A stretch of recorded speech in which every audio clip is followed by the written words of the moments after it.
I've asked a friend of mine from the Emerald Isle to come and speak for us today. I had a chance to meet him in September when I was traveling over there. And I like his story. I like his approach to recovery. So without further ado, I'd like to introduce Bobby K. Hey everyone, thanks BriJet for asking me to come here and share. It's been a while since I've been at this meeting. I think it's been a year. I came to this meeting regular-ish when the pandemic kicked off, and I always enjoyed it, but just, time difference and schedules, never get a chance to come here. It's nice to see the great Courtney there. He's a bit of a legend in my books. I remember just like come to one of these meetings and it was kind of an unconventional approach. We're reading some article from the Fix or something like that. Yeah, really enjoyable. So my name's Bobby. Didn't drink today and no desire to drink today, which I'm grateful for. And my gratitude isn't necessarily, I sit down every day and write down a list. It's just to pause every now and again in situations that maybe are new and be like, you know what, if I wasn't drinking, I wouldn't be put in this situation. And that's for situations that are both positive and negative. So even when I'm in conflict and I'm trying to raise awareness and that's making me feel uncomfortable, or I have to do uncomfortable things, that little pause and just compare myself to when I was drinking and say, I wouldn't even be doing this when I'm drinking, is how I express my gratitude on a daily basis, or sometimes daily basis. There's other times when I'm not grateful at all, but they get to that. So a bit of background, I come from a very large family, an extended family, and we all live very close to each other, right beside each other. So there's a little plot of land with 7 houses, and there's about 15 aunties and uncles and, that many cousins as well. So why that is important is because when it comes to socialization, family socialization was extremely ingrained in my thinking, in my beliefs and in my values, And of course that had its strengths, but also when it comes to engaging with the outside world, I also learned a lot of heavily ingrained attitudes and maladaptive behaviors as well. So dysfunction, like every family, it was there. Anger was a big thing, and masculinity was very strong. And and not seeing outside of that for a while, especially into adulthood, I started to have difficulties with coping in situations, especially around conflict resolution and standing up for myself and all that kind of stuff. So yeah, family, I suppose, with it, I did a bit of ACOA, and that concept of don't talk and don't feel, it has been very strong. And there was always a part of me, a double consciousness, the persona of what a man is, very strong, but inside there was a softer, sensitive side. And that incongruence made me feel like a phony in a lot of ways, and I would question if I was adopted and all that kind of stuff. So yeah, I suppose I was confused in a lot of ways as a child, but socio-economically, generally good circumstances, wasn't at risk of poverty for the majority of my life, which was great. So yeah, I had a very ingrained sense of identity, I suppose, and alcohol was a big part of that as well within the family. So when I think about my addiction, I try to describe it in regards to an identity formation through socialization. And that's what AA kind of is. It's the antithesis to that. It's to socialize me into a new way of conforming, if you will, to society standards, because addiction for me was a way to, especially drinking, when I first started drinking, so I had all these bottled up emotions and feelings and ways I wanted to express myself, but felt like I couldn't because it wasn't accepted expectations of who I was as a person. But drinking allowed me to give me the confidence to do that. Okay. So, when I, particularly around, romance or sex, having the confidence to go up to a woman and, put myself out there and be vulnerable, was very hard for me to do sober. But when I was drinking, I'm not going to say I was a master at it, but it certainly made it very much easier for me to make those mistakes and practice those mistakes and learn from them. But the problem with that was, when that became unhelpful, was I never learned those skills when I was sober. And that's not just in relation to sex, that's just social skills in general. And the more my drinking escalated and the more I relied on it to socialize and express myself, the harder it was for me to do that sober. So that caused a lot of disease and anxiety, and a lot of, just basically uncomfortable. I was a bar drinker. I love the rituals of it, very symbolic.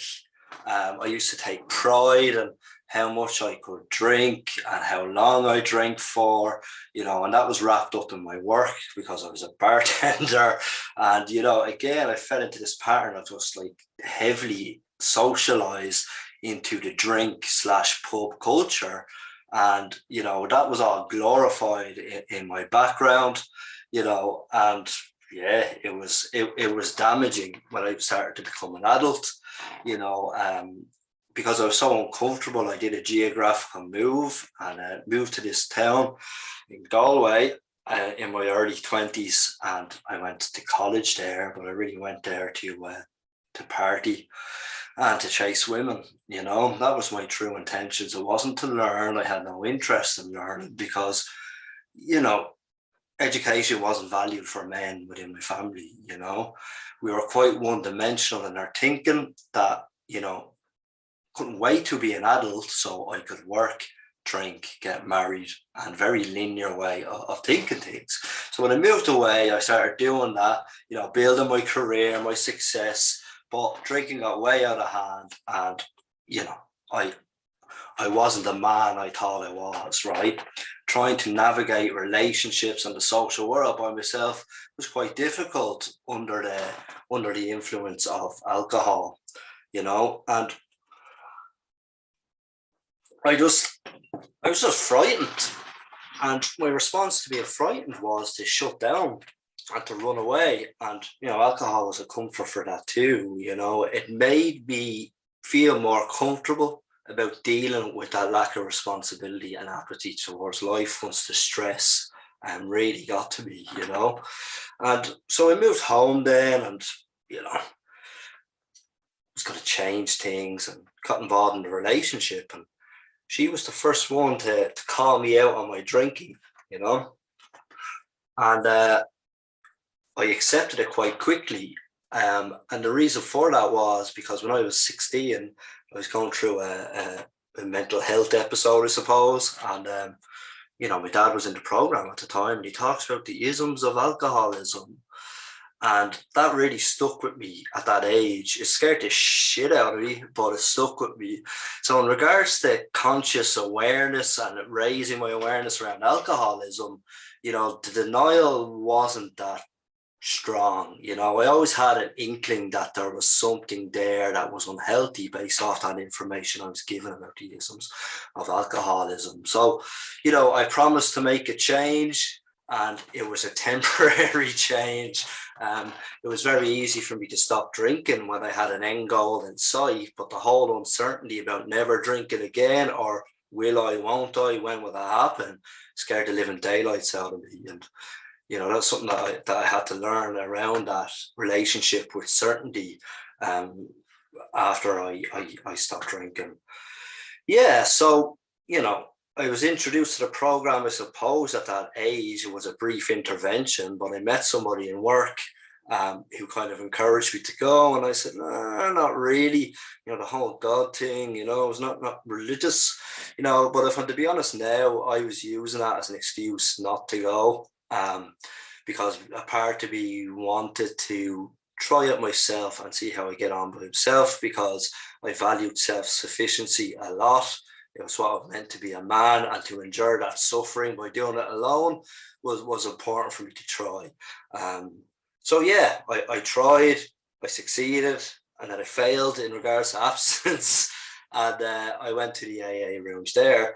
And, once that willingness came, I was quite open to everything. And as a matter of fact, I think I was actually too open. I started to listen to a lot of stuff and a lot of people, and read a lot of things. And I bamboozled myself. I didn't keep it simple, as they'd say in the rooms in the early days.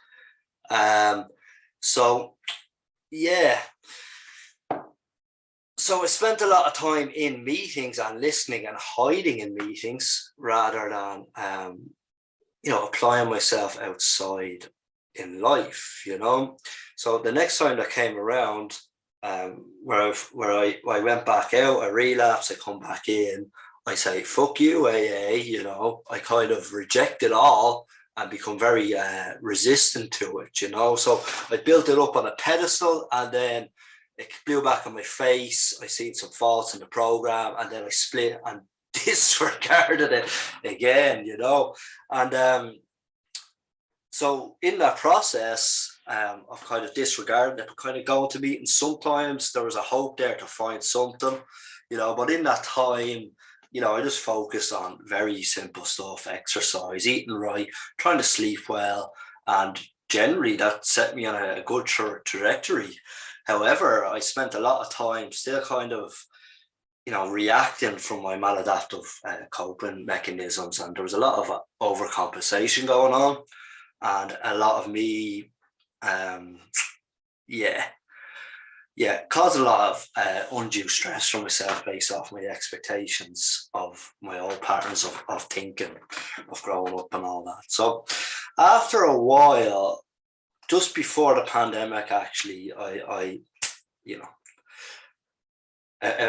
few significant life events happened. So I don't like to call it a rock bottom, but, I was tested for sure, and I definitely needed some help. And when people are telling me around me that you need help, I don't like it, but, hindsight, I did need it. And luckily enough, I did listen to some people. So I went back to AA. I was familiar with sector AA before, but as far as I was concerned, it's just AA without God, but they still have the old tropes of AA in it. So my problem wasn't necessarily just God alone.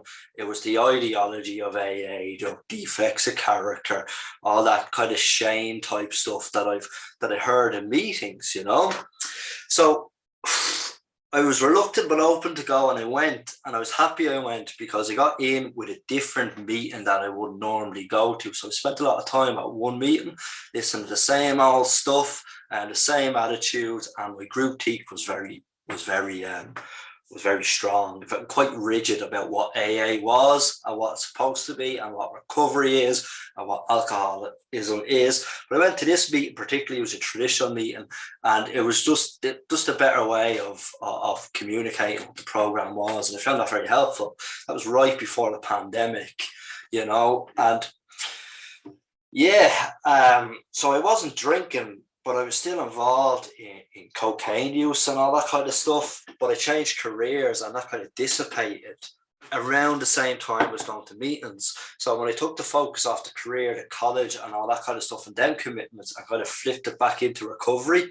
It definitely helped with my abstinence. So I'm not saying, like some people say, the reason why I abstained completely from everything was because I went to meetings. It was a lot of factors coming together. It's a gripe of mine of AA that it works. So like I study humanities in a way, and social services type work, and what we're told all the time is there's not a silver bullet. A variety of things are going on that influence people's lives, their behaviors, and that's kind of my step 3 was that.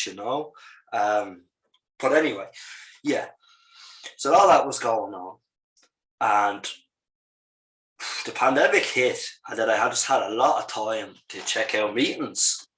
And then I'm in the rooms in online. It's that social networking thing, AA agnostic, and I go, I'll look into it anyway. And someone is expressing his doubts, his disbeliefs in public in an AA meeting in a way that confirms all my doubts and disbeliefs, and nobody is jumping in saying, don't say that, that's wrong, that's not what it's supposed to be.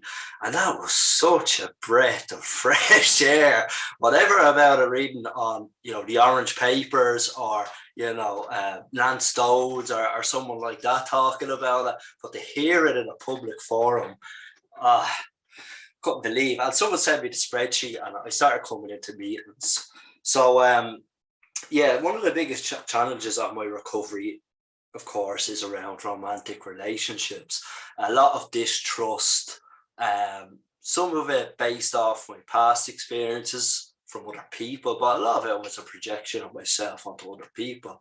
So if you look at defects of character, suppose maladaptive ways of coping and thinking, projection was a big one.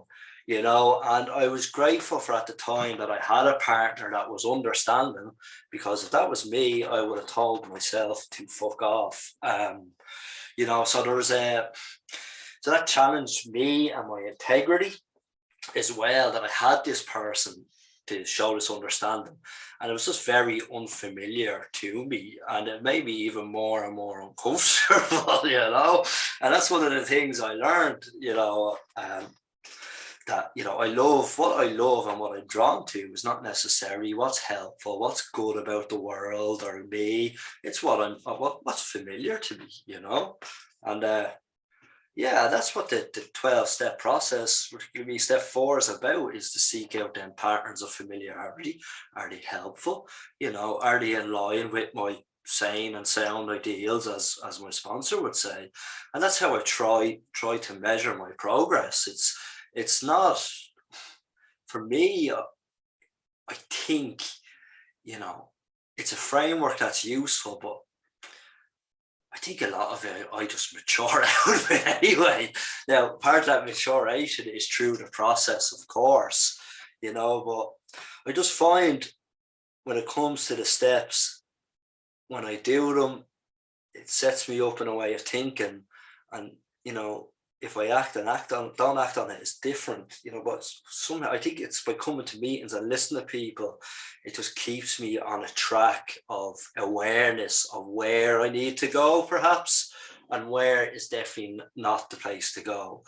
And in regards to engaging in all these behaviors, I'm still struggling with that whole thing of how do I be compassionate with myself, but also keep myself accountable, And I think the sponsorship relationship with someone who is, understanding, non-judgmental, is very important. It's all the things that I aspire to be. But when it comes to AA, it's easy to do because there's an emotional disconnect.